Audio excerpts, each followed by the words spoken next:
শুক্রবার ভোরে প্রেসিডেন্ট জিয়া নাস্তা খাচ্ছিলেন।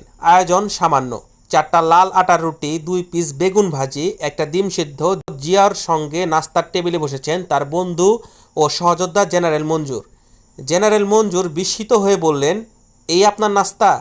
প্রেসিডেন্ট বললেন, হতদরিদ্র একটি দেশের পরিপ্রেক্ষিতে এই নাস্তা কি যথেষ্ট না? জিয়াউর রহমানের 5 বছরের শাসনের প্রতি মাঘের শেষে বর্ষণ হয়েছিল কিনা তা কেউ হিসাব রাখেনি। তবে এই 5 বছরে কোনো প্রাকৃতিক দুর্যোগ হয়নি। অতি বর্ষণের বন্যা না, খরা না, জলোচ্ছ্বাস না। দেশে কাপড়ের অভাব কিছুটা দূর হলো। দ্রব্যমূল্য লাগাম ছাড়া হলো না।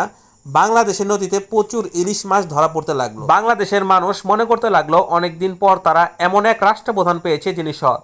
নিজের জন্য বা নিজের আত্মীয় স্বজনের জন্য টাকা পয়সা লুটপাটের চিন্তা তার মাথায় নেই, বরং তার মাথায় আছে দেশের জন্য চিন্তা। তিনি খাল কেটে দেশ বদলাতে চান। জিয়া মানুষটা সৎ ছিলেন, এতে কোনো সন্দেহ নাই।